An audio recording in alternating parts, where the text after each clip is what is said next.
I am Babla Jonathan, and this is the 6 p.m. primetime newscast on Equinox Television, live from our headquarters in Cameroon's economic capital, Douala. In our top stories in this edition of the news, life is increasingly becoming a bitter pill, just too difficult to swallow for Anglophone Cameroonians in the crisis-hit northwest and southwest regions of the country. In this newscast, we will show you the deplorable and ugly picture of life in one of the localities badly hit by the Anglophone crisis, Nguti, in the southwest region of the Republic of Cameroon. Traditional rulers of the Ebo Forest Zone in the littoral region of the Republic of Cameroon are stepping up the fight against the illegal and indiscriminate exploitation of forest resources, and they are fighting against the destruction of the biodiversity of the forest. They are meeting here in Cameroon's economic capital, Douala.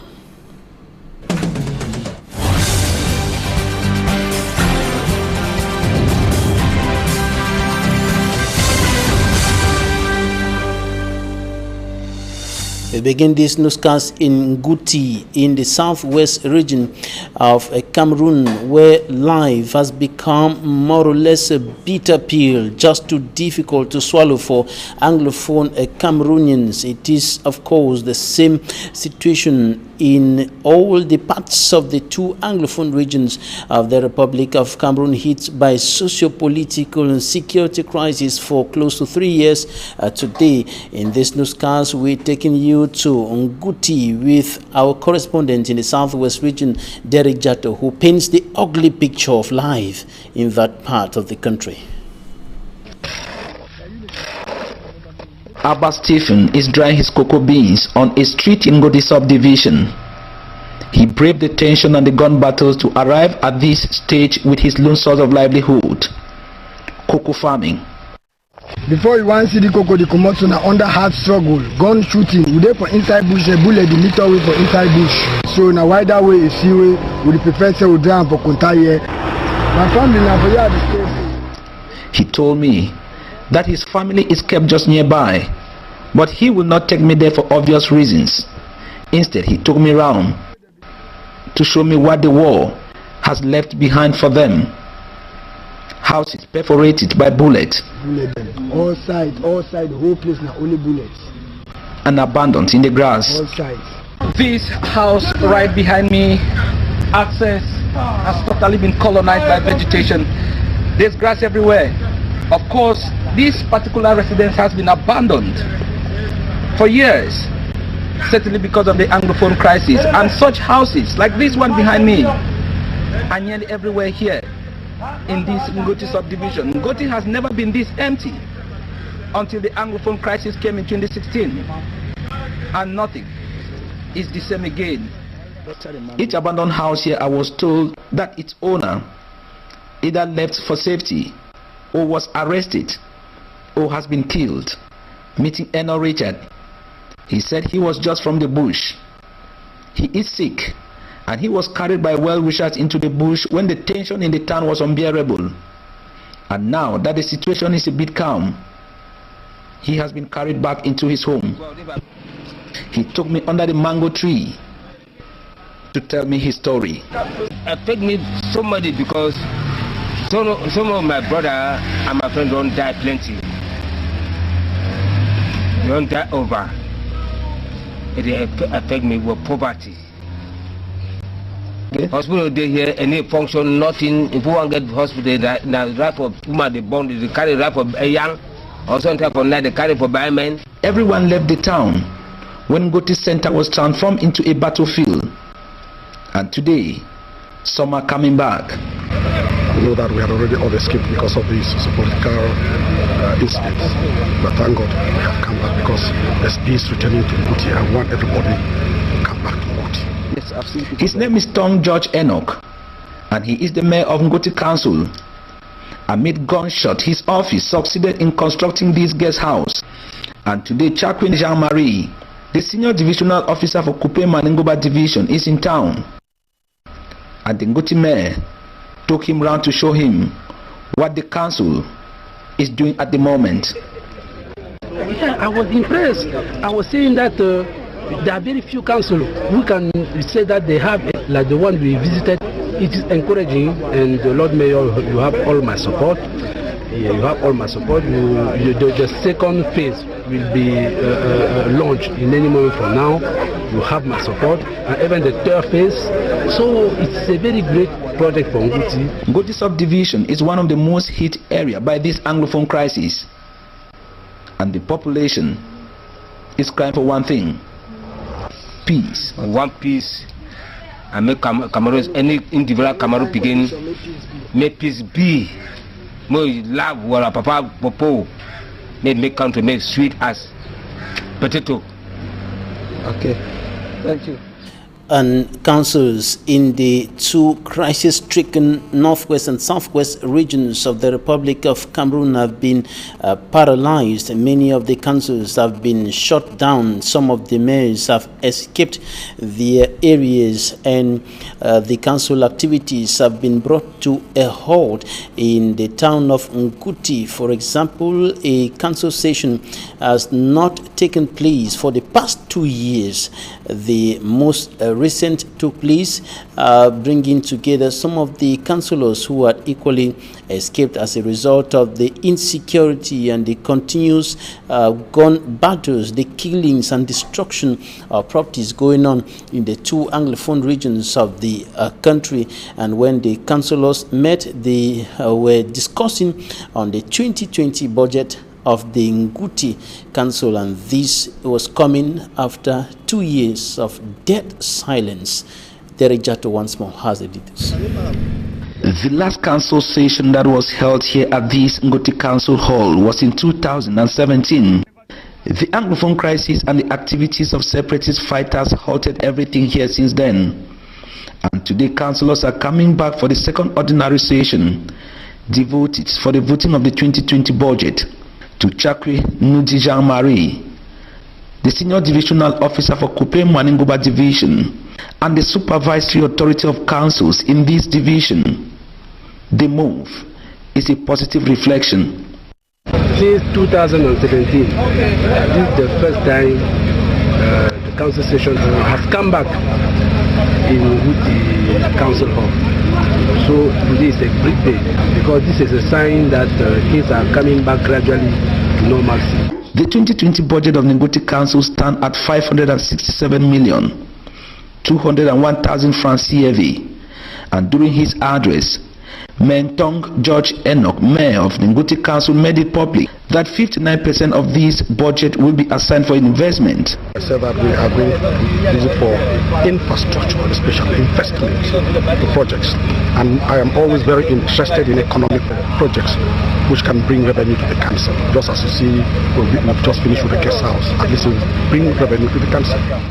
These councillors know that their mandate has expired, and they also know that most of the projects they earmark have either stopped or have been destroyed because of the Anglophone crisis, top among being the solar system electrification, whose poles were erected and cabled and are today falling off without even testing the electricity. Because of the socio-political problem that it is stagnated, and today you see some of the poles falling, some of the cables falling and the rest. But we think that since we have come back, we'll do everything to rejuvenate. Presiding the session, Chakri Nudi Jean-Marie, Senior Divisional Officer for Coupe Mwaningoba Division, charged these councillors to be drivers of peace for development. Schools are not going on in Nguti subdivision.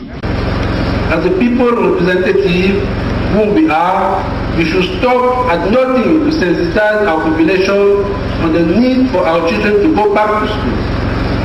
It is through peace that life will return to normalcy in Nguti municipality. To these councillors, the time for their subdivision to pick up its broken pieces and forge ahead is now. And the divisional officer of Kumba 1 subdivision in the Meme Division Southwest region of the Republic of Cameroon has urged inhabitants of his area of command to keep aside political differences and bring their children for vaccination. Ali Anugu was speaking as he launched the measles vaccination campaign in the Kumba at the integrated Health District Integrated Health Unit. Take a listen to the Divisional Officer of Kumba 1 in this extract, selected and prepared by Suman Jikan Gabriel.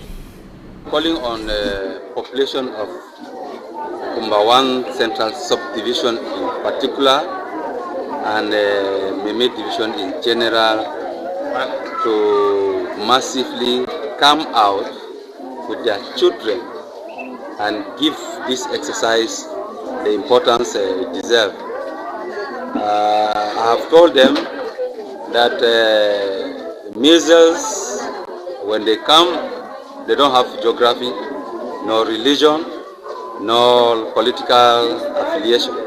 So we are calling on all parents to assist the health personnel to go through this exercise, while at the same time calling on our brothers and sisters who are still holding arms in the forest, in the bushes, to listen to the head of state call for them to lay down their arms and come back home.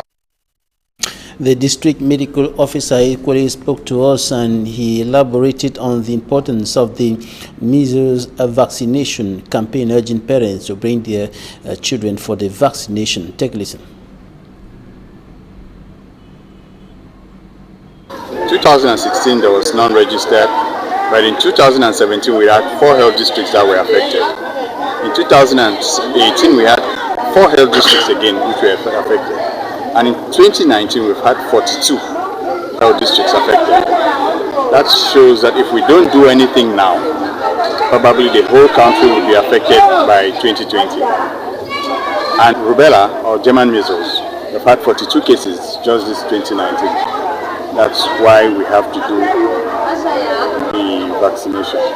And added to this, we also have vitamin A supplements for children 6 months to 59 months, and we also have albendazole, which is a warm medicine for children 1 year or 12 months to 59 months.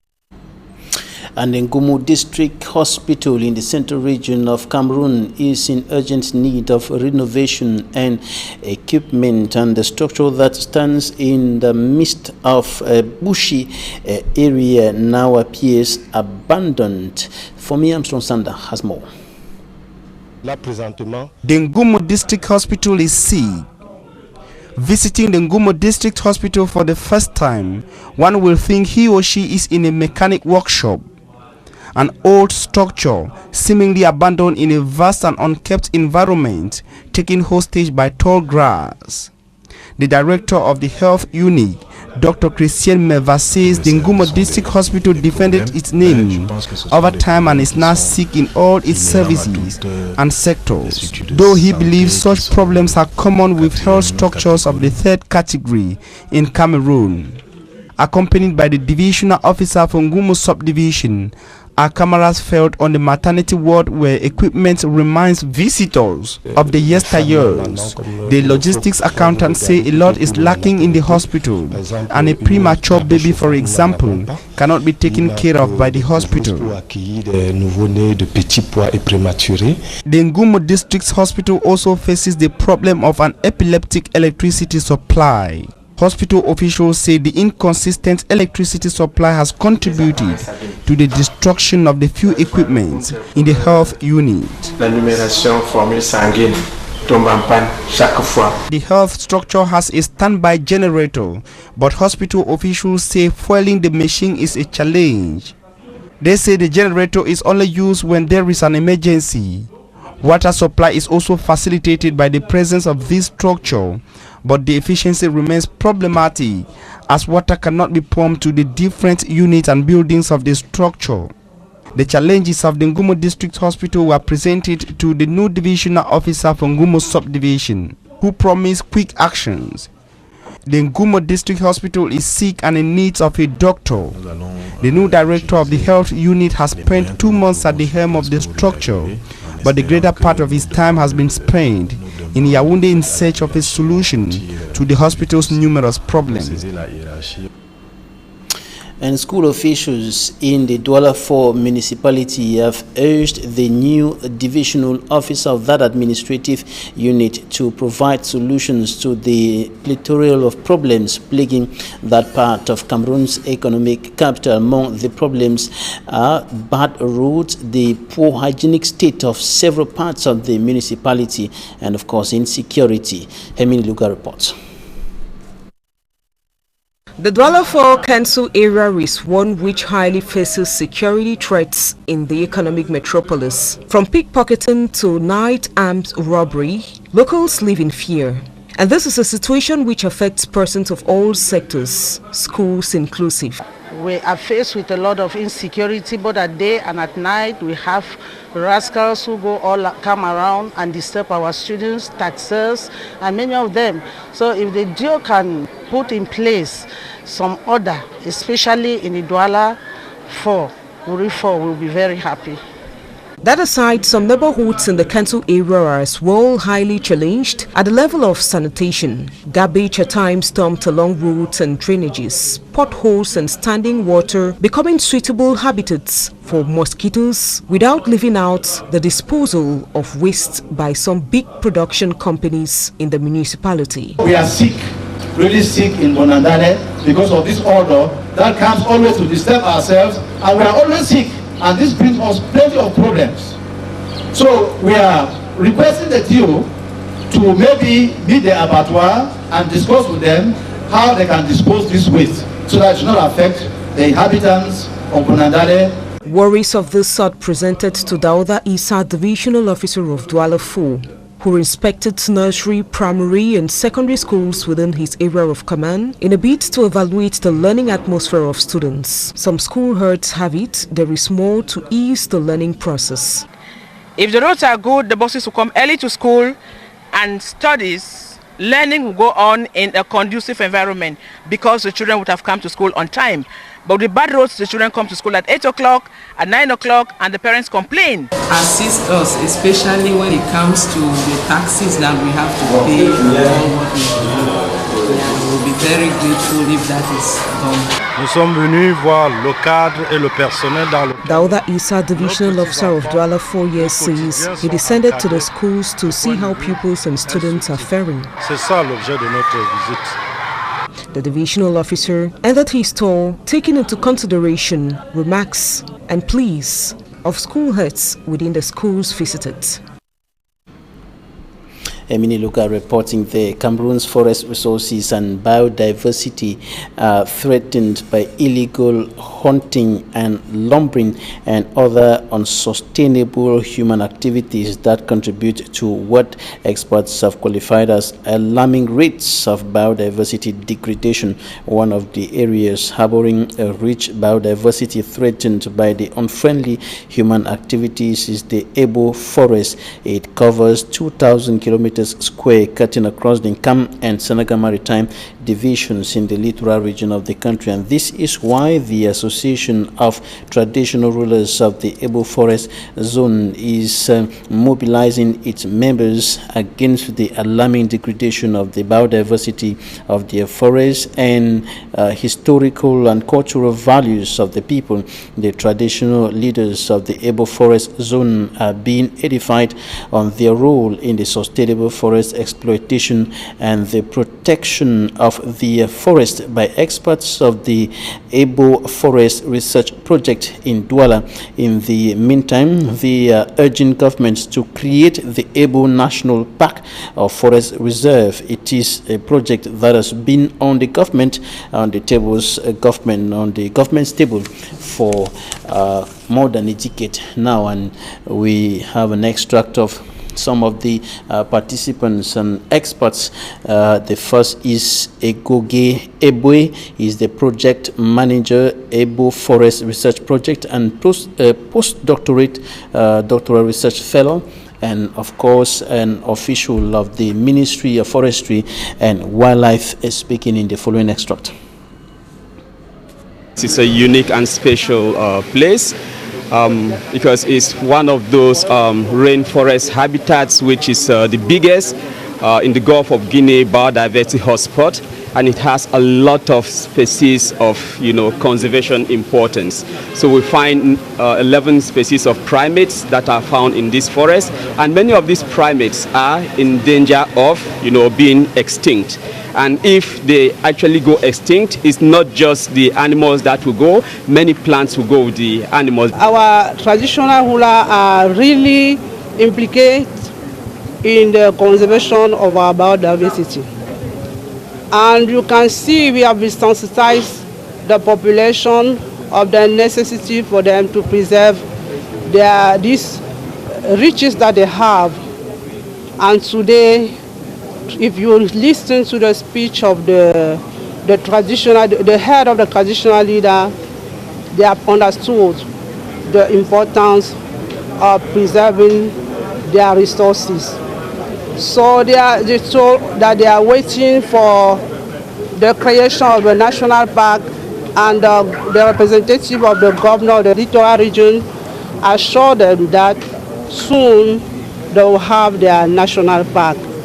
So we are sure that through this conference, the Minister of Forestry and Wildlife, His Excellency Doren Dongo, will do every effort, put everything in order so that this national park will be created. Ekoge Abui, Project Manager, Ebo Forest Research Project, and Chunzu Nadej, Head of the Wildlife and Protected Areas Department of the Littoral Regional Delegation of the Ministry of Forestry and Wildlife, speaking there. And we are receiving the expert on our set today, Ekoge Abui, the Project Manager of the Ebo Forest Research Project, Postdoctoral Research Fellow. You're welcome. Thank you, Mr. Babila, for having me. All right, you've been carrying out research in the Ebo Forest Zone. What is the potential of that area, which covers 2,000 kilometers square, cutting across two divisions, the Nkam and the Sanaga Maritime divisions in the littoral region? Thank you for bringing this up. This is a really unique place, as I stated earlier. It's not just the 2,000 kilometers square of the Ebo Forest, but the Ebo Forest has adjacent forests like the Ndogbu Forest and the Makombe Forest, and together all these forest blocks are the most important tract of rainforest in the Gulf of Guinea biodiversity hotspot. And talking about biodiversity hotspot, the Ebo Forest has 11 diurnal species of primates, that is, monkeys that move during the day. And these monkeys, many of them are range restricted, many of them are in danger of being extinct, and this is because of hunting, which is one of the main economic activities in this area of the country. There's also habitat destruction, including agriculture, and we have a huge commercial plantation that is coming up in this area. It's not like we don't want development in terms of like agricultural expansion, but this area, as I pointed out earlier, is an area of biodiversity importance. Many of the species here are range restricted, they are endangered, and so it's a high conservation value forest. And so there is so much at stake. If we lose this forest, we're actually losing a lot, not just for Cameroon, but for the world at large. And historical and cultural values of the people are equally at risk.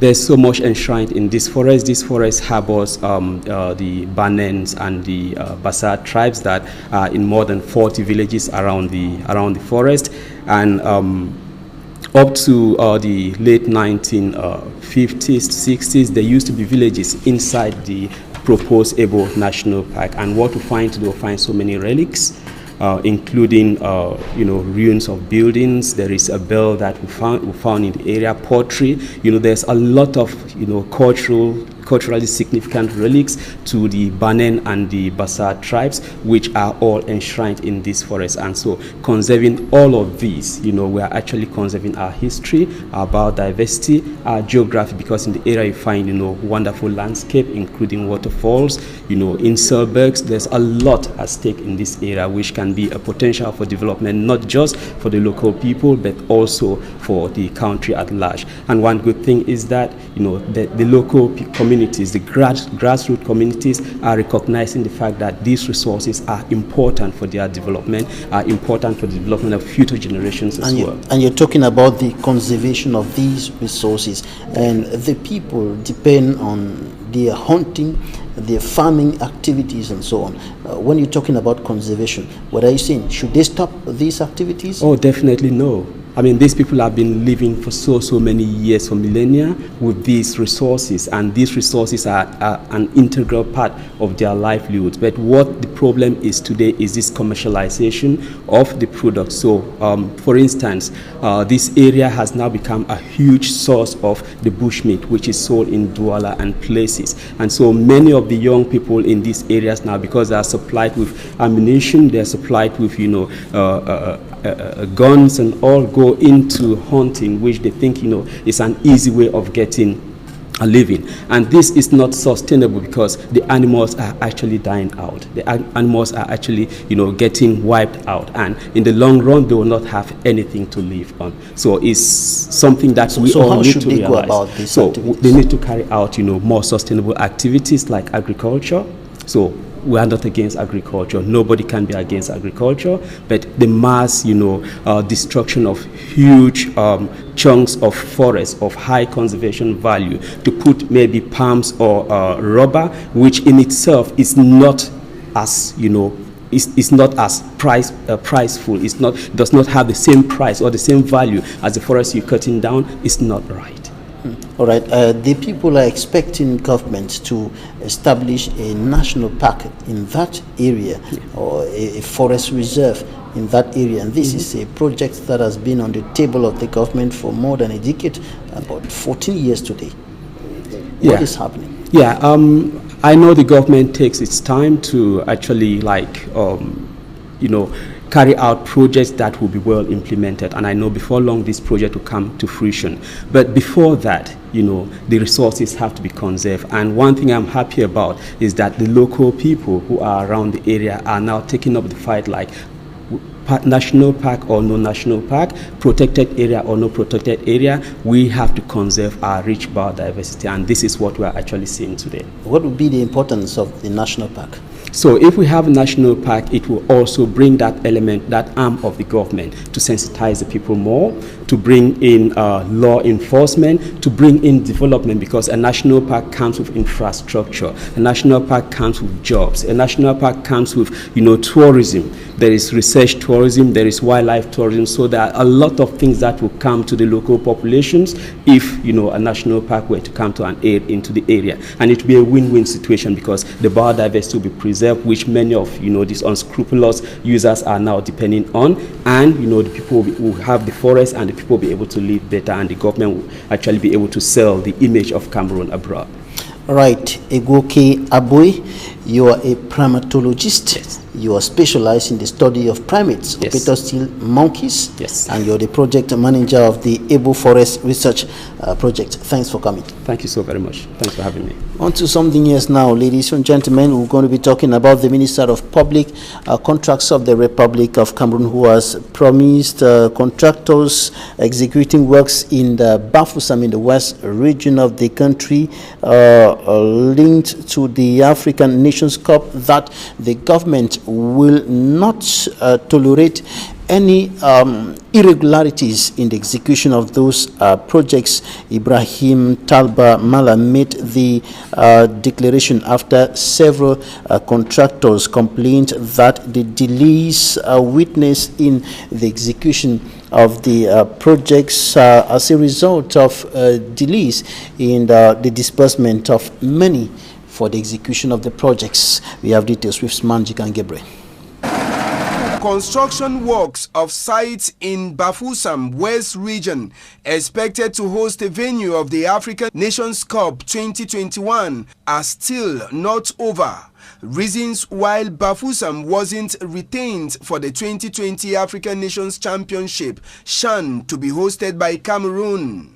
According to most of the contractors, they have blamed the delays on the late financial settlements. The reason for the delay of work is linked to the delay in financial transactions.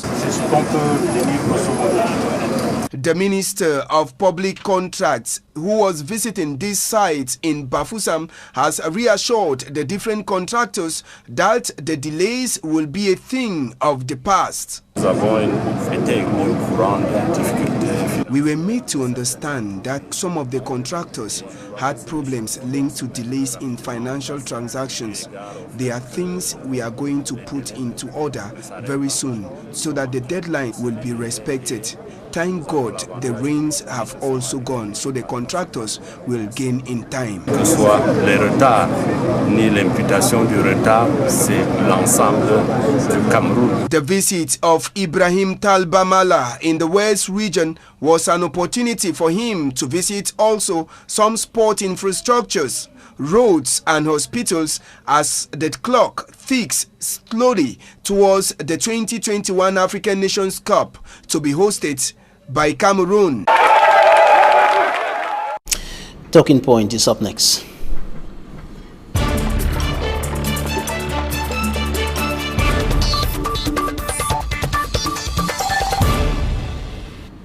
We are receiving one of the top female politicians in the Republic of Cameroon, one of the ladies who have staged a stiff fight to liberate Cameroon against what is called the dictatorial regime of President Paul Biya, one of those fighting for a political transition in Cameroon. KABANG, Edith, National President of the Cameroon People's Party, the CPP. You're welcome. Thank you. It's a pleasure to be here. Let us begin with election news. Know that you have already said no elections. You are not going for any elections. There is no need to organize elections in Cameroon with the present context of the Anglophone crisis and, of course, the electoral code, the electoral system, which you consider as bad. But the Minister of Territorial Administration in a recent outing was urging political parties like those like the CPP who have decided to stay away, the CRM and even the SDF, even though there are still some doubts on the position of the SDF, to take part in the elections so that we can continue moving Cameroon forward. What do you think about this? No, I think that, those of us who are for political transition, we are feeling quite happy in this moment because, as you know, the Cameroon People's Party, since 2014, we have said we can no longer go to elections with this current regime. And at the time, the problem was the electoral code and the capture of the electoral system by the CPDM, because the electoral system is completely captured and encircled by the CPDM. You look at ELECAM, the ELECAM board is CPDM members. You look at the Ministry of Territorial Administration, it is, you have a minister who confuses his role of militant of CPDM with his role of minister.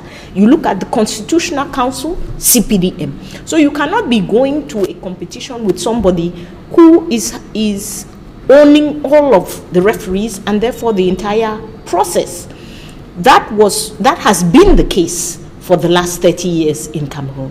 But now, add onto that the Anglophone situation. For the CPP, it was unacceptable in 2018 to go to the presidential election because we cannot say we are all Cameroonians. Then you are going to vote in Douala while somebody in Batibo or in Guti cannot vote.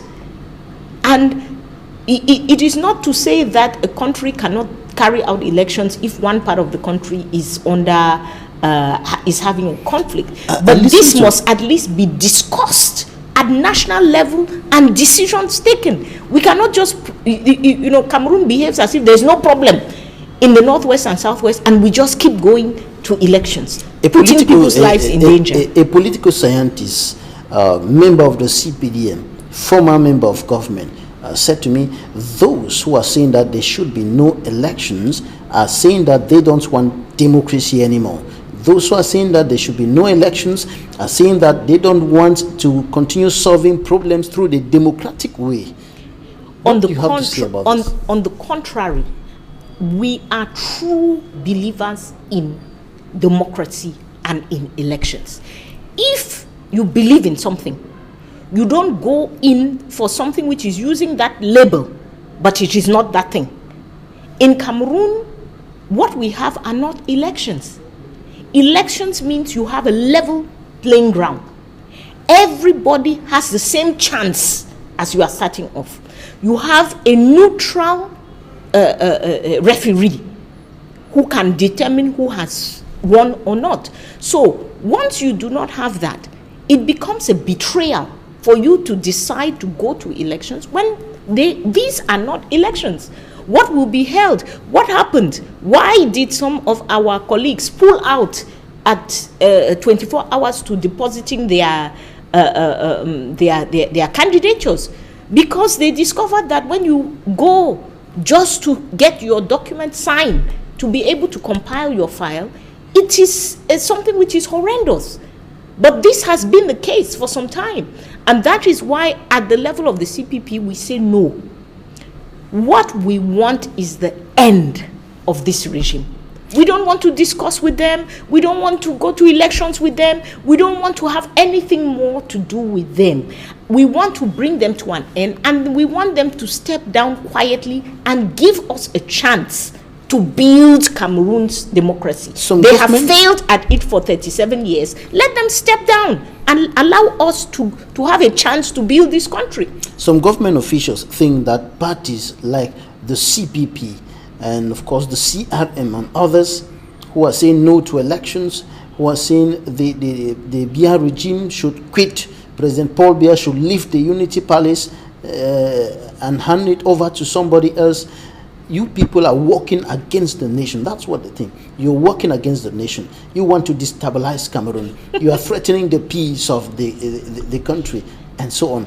And there are warnings. There's a simple question for these people. They came into power 37 years ago. I am somebody who grew up in Yaoundé in the 70s. I don't have a memory in the 70s in Yaoundé of turning on the tap and water did not come out.